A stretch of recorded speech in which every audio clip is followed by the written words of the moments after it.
not everyone's going to feel this stretch. If you need to move her over a little bit, the knee over because her boobs are in the way or her body's in the way or she's really flexible, bring her to the side.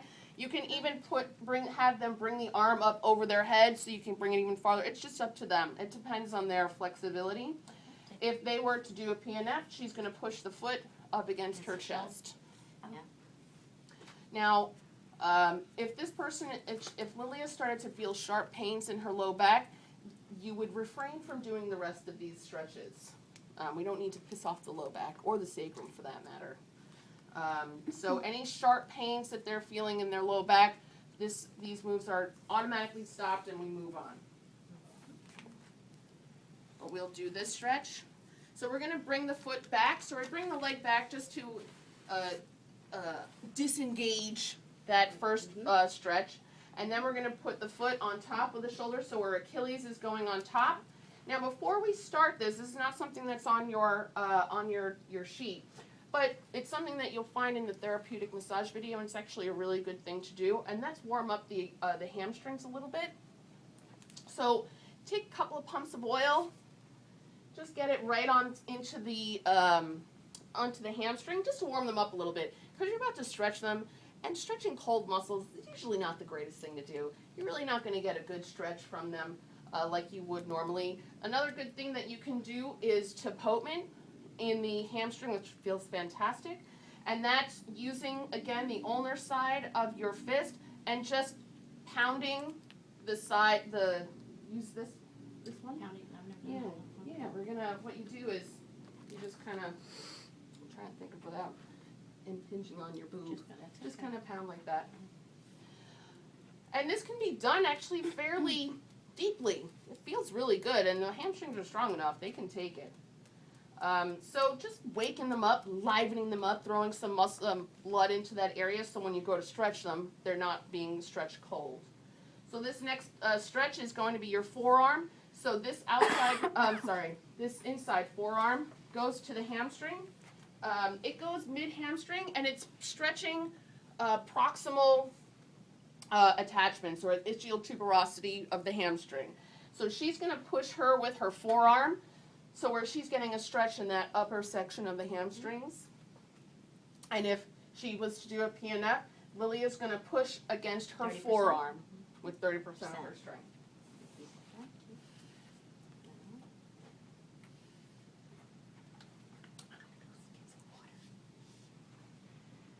Okay, the next stretch is going to be a full-length hamstring stretch. This is going to be for proximal and distal hamstring. So she's going to keep the leg straight, up and down. You can have the knees slightly bent, but if she doesn't need it, then you don't have to. Sometimes people's knees will just automatically bend. If her knee doesn't bend and it's okay, the one big thing that you want to make sure that you're doing is you're stabilizing and holding the knee. We don't want to piss the knee off.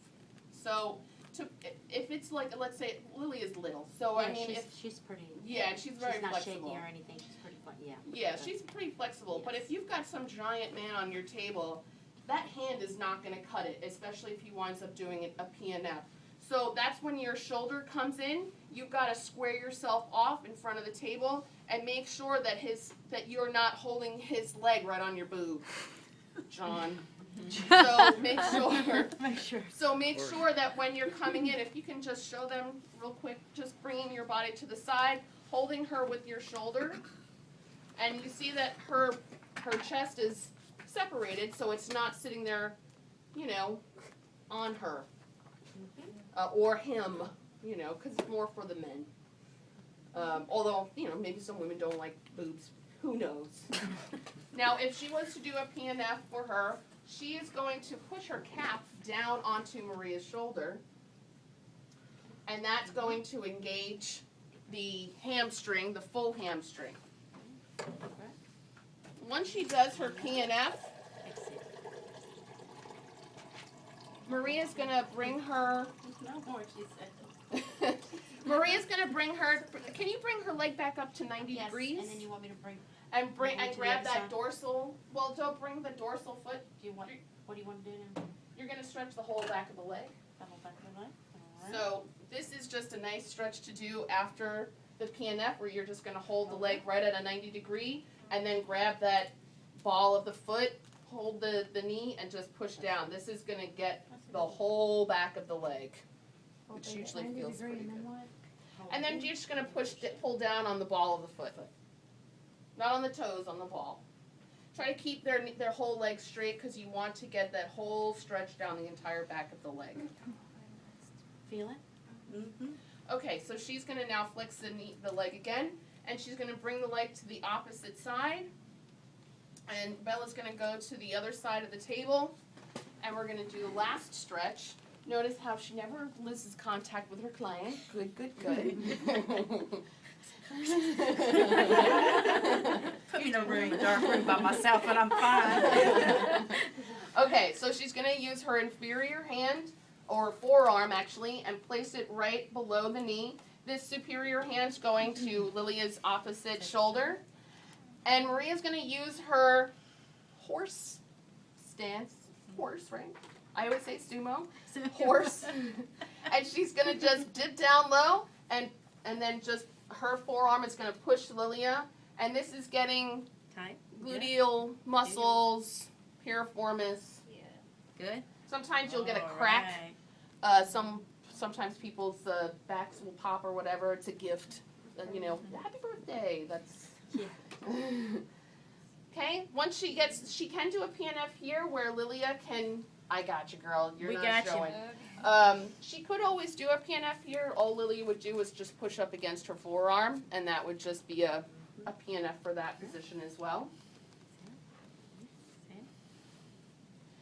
So once she has that, Maria's going to bring the leg back over. So she's just going to bring the leg back over to the bolster side and then down. And then she's going to come back to the other side to finish her up with range of motion.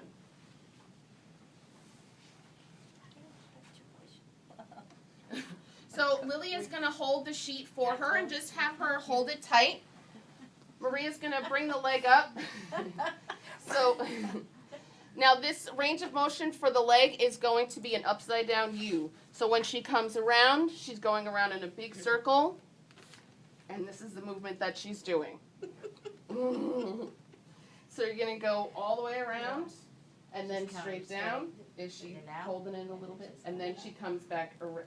You can go bring her farther down. Oh yeah, all the way down and then bring it all the way back up. This is a really great range of motion that most people forget. And they forget to do in the test outs. Don't ever forget to do this. This feels fantastic. You really get to loosen up that hip joint, which is usually really nasty.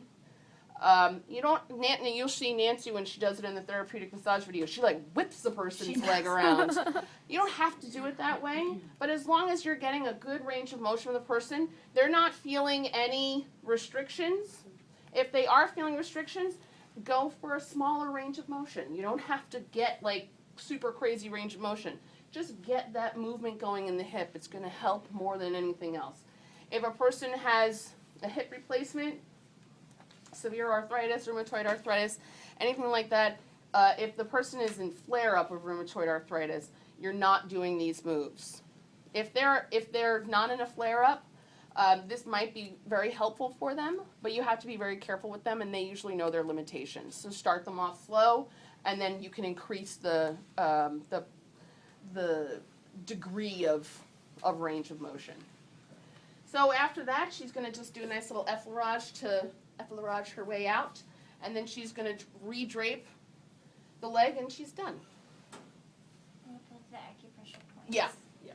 So the acupressure points for here is stomach 36, which is on the outside. Yeah, that's about there. That's the runner's button, the endurance button. And usually there's a divot, and it's usually tender. It's about at the fibular head. It's about at the fibular head, like maybe the anterior portion of the fibular head, because on the outside is your GB34. So it's more at the top, or maybe like the tibial tuberosity, kinda. And then the other one is spleen 6, which is 3 finger widths above the medial malleolus. And it's not necessarily Maria's 3 finger widths, but it's essentially in that vicinity. 3 finger widths above what? Medial malleolus. And that's it.